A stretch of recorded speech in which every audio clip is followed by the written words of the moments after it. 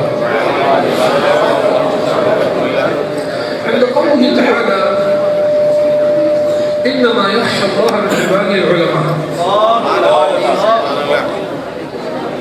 سئل سيدنا ابن عباس عن ترجمة هذه الآية وتفسيرها.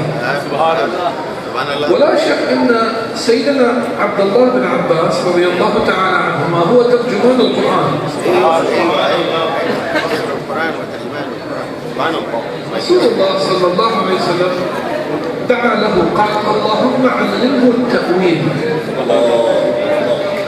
والتأويل مرحلة ما بعد التفسير. يعني نحن الآن كل علومنا نقرأها في طور التفسير ليس إلا، لكن التأويل شيء أعلى وأرقى. لماذا؟ لأننا عندما نفسر الكلمة نفسرها بنظيرتها من العربية أو من اللغة الأخرى، لكن عندما نؤول هناك تفسيران: تفسير قريب وتفسير بعيد. التفسير القريب إذا كان لا يحتمله المعنى، لما تقول يد الله فوق أيديهم وتقيسها ترجعها إلى المحكم من قوله تعالى ليس كمثله شيء، إذا اليد هذه المعنى القريب غير مراد. هناك معنى آخر وهو القدرة، كما يقال وضع القاضي يده على هذه الأرض، أي بسط سطوته ونفوذه وأمره. فالتأويل يأتي بعد مرحلة طويلة من دراسة التفسير ومداخل اللغة العربية وأصولها وأساليبها. كل ذلك نحن نقرأه منذ الصغر إلى أن نموت ونحن نتعلم. لكن سيدنا عبد الله بن عباس تجاوز كل هذا بدعوة النبي. لما قال رسول الله صلى الله عليه وسلم ما قال اللهم علمه التفسير، لأنهم لا يحتاجون إلى تفسير. يعني عندما كان ينزل قوله تعالى وفاكهة وأبا. العلف في زمن النبي لا تحتاج أن تقول ما معنى أبا، يعني العلف شارع، تقول شارع للحيوان، لا يحتاج. هذه لغتهم، هذه لغتهم. لكن سيدنا عبد الله بن عباس رضي الله تعالى عنه وارضاه انتقل إلى مرحلة ما بعد التفسير، وهي التأويل التي هي أعلى وأجل. سئل سيدنا ابن عباس رضي الله تعالى عنه وارضاه عن قوله تعالى: إنما يخشى الله من عباده العلماء، أي إنما يعظم الله من عباده العلماء. فقال قولته المشهورة، قال: متى أصبحت للعبد خشية من الله؟ متى أصبحت للعبد خشية من الله؟ هناك أصبح العبد عالما. آپ ارشاد فرما رہے ہیں، آپ نے بہت ہی خوبصورت موضوع کی مناسبت سے قرآن کریم کی آیہ کریمہ کی تفسیر آج آپ نے اپنے موضوع کے لیے منتخب فرمائی۔ قرآن کریم کی مشہور آیہ کریم ہے، علماء کرام میں سے زبانی ہر ایک کو یاد ہوگا۔ قرآن میں رب تعالیٰ ارشاد فرماتا ہے: انما یخشی اللہ من عبادہ العلماء، اللہ تعالیٰ کے بندوں میں سے اللہ تعالیٰ سے صرف اور صرف علماء ہی ڈرتے ہیں۔ اللہ تعالیٰ کے بندوں میں سے اللہ تعالیٰ سے صرف اور صرف علماء ہی ڈرتے ہیں۔ اس آیہ کریمہ کی تفسیر کرتے ہوئے آپ ارشاد فرماتے ہیں کہ اسی آیہ کریمہ کا معنی ترجمان القرآن حبر الامہ مصطفیٰ کریم علیہ السلام کے چچا زاد بھائی، آپ کے صحابی سیدنا حضرت عبداللہ بن عباس رضی اللہ تعالی عنہما سے پوچھا گیا کہ ترجمان قرآن آپ اس کے متعلق ارشاد فرمائیں۔ ان کا تعارف آپ نے ضروری سمجھا۔ آپ فرماتے ہیں کہ سارے تعارف ہیں، محبوب کریم علیہ السلام کے چچا کے بھائی ہیں، چچا دار بھائی ہیں، آپ کے صحابی ہیں، آپ قریشی ہاشمی ہیں، سب ہیں، لیکن بڑا تعارف یہ ہے کہ یہ وہ شخصیت ہے جن کے لیے نبی کریم علیہ السلام نے علوم قرآنیہ کی دعا فرمائی تھی۔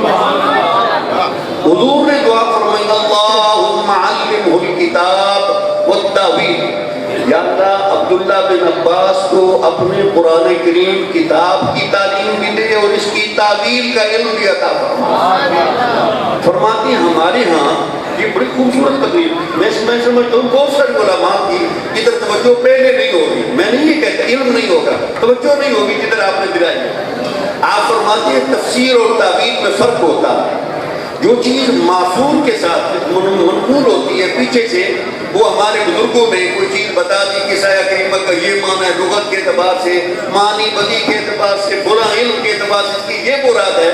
جو منقولی چیز کے ساتھ قرآن کریم کے معنی کی توضیح ہوتی ہے اسے تفسیر کہتے ہیں۔ جہاں پر یہ سارے منقولات پیچھے رہ گئے، رب تعالیٰ اپنے فضل سے اپنے خاص خزانوں میں سے کسی کو وہ اپنی ان آیات کے معانی اور مفاہیم کا علم عطا فرماتا ہے، اسے تعویل کہتے ہیں۔ جو تفسیر ہے نا، مثلاً ہم نے علم لغت پڑھا، صرف پڑھا، نحو پڑھی، اور اس کے علاوہ دیگر علوم ہم نے معانی بدی بیان پڑھا، اور پڑھ کر ہم قرآن کریم کے خاص معنی کی حد تک پہنچے، لیکن تعویل اس سے اگلے درجے کا نام ہے۔ تو محبوب علیہ السلام نے جناب عبداللہ بن عباس کے لیے تعویل کے ملنے کی دعا فرمائی ہے، تفسیر کی نہیں۔ کہتے تفسیر کیوں نہیں، حاجت کی نہیں تھی۔ مثال دی کہ قرآن کریم میں آتا ہے جہاں انسان کو اپنے کھانوں کی دعوت دی کہ ان پہ غور و فکر کرنے کے ان کے اندر اللہ تعالیٰ کی کتنی نشانیاں، اس نے لفظ اللہ تعالیٰ نے ارشاد فرمایا سورہ عبس میں، وفا کہتے ہیں وہ ابا، کہ انسان دیکھے تو صحیح کہ اللہ تعالیٰ نے انسان کے لیے فاقیہ یہ پھل بھی بنائے، اور انسان کے کھانوں میں سے اللہ تعالیٰ نے جانوروں کے کھانے یہ چارہ بھی بنایا۔ چارہ بھی انڈائریکٹ انسان کا کھانا، چارہ پہلے جانور کھاتا ہے، پھر جانور کے گوشت پہ انسان کھاتا ہے۔ تو رب تعالیٰ نے جانوروں کے کھانے کو اپنی نعمتوں میں سے انسان کے لیے گنوایا۔ کہا اس کی ضرورت نہیں تھی، عربی تھے، فاقہ کا معنی بھی آتا تھا، ابا کا معنی بھی آتا تھا، تو پھر وہ تعبیر کیا ہے جس کے لیے حضور نے دعا فرمائی؟ فرمایا ایک قریب کا معنی ہوتا ہے کسی لفظ کا، ایک بعید کا معنی ہوتا ہے، اور جو بعید کا معنی جو متکلم کی مراد ہوتی ہے وہ تعبیر ہوتی ہے۔ اس کے لیے آپ نے ایک مثال دی کہ حضور علیہ السلام کی دعا کا منشا کیا تھا۔ قرآن کریم میں آتا ہے ید اللہ فوق ایدیہم۔ محبوب علیہ السلام میں حدیبیہ کے موقع پر درخت کے نیچے حضور علیہ السلام کی صحابہ نے حضور کی بیعت کی، بیعت الرضوان، اور ان کے ہاتھوں پر سرکار کا ظاہری طور پر سرکار کا ہاتھ تھا، لیکن قرآن نے ارشاد فرمایا ید اللہ فوق ایدیہم، ان صحابہ کے ہاتھوں پر اللہ کا ہاتھ ہے۔ ہاتھ کا قریبی معنی کیا ہے کہ ایک انسان کا عضو جس کے اندر 5 انگلیاں گوشت ہوتی، اور یہ آپ نے سارے علماء ہیں، آپ دیکھ رہے ہیں، نہ شیخ صاحب نے ہاتھ کا معنی کرتے ہوئے ہاتھ کی طرف اشارہ کیا، نہ میں نے کیا ہے۔ علماء فرماتے ہیں یہ جو متشابہات ہیں ان کا معنی بیان کرتے ہوئے اگر خطیب، واعظ، استاد یا کوئی متکلم اگر وہ ہاتھ کی طرف اشارہ کرے تو اس کا ہاتھ کاٹ دو، یہ مراد ہی نہیں ہے۔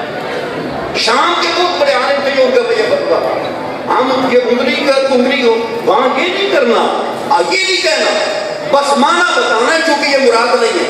معنی یہ قریب والا یہی ہے کہ ہاتھ مراد ہے، لیکن تعبیر کیا ہے؟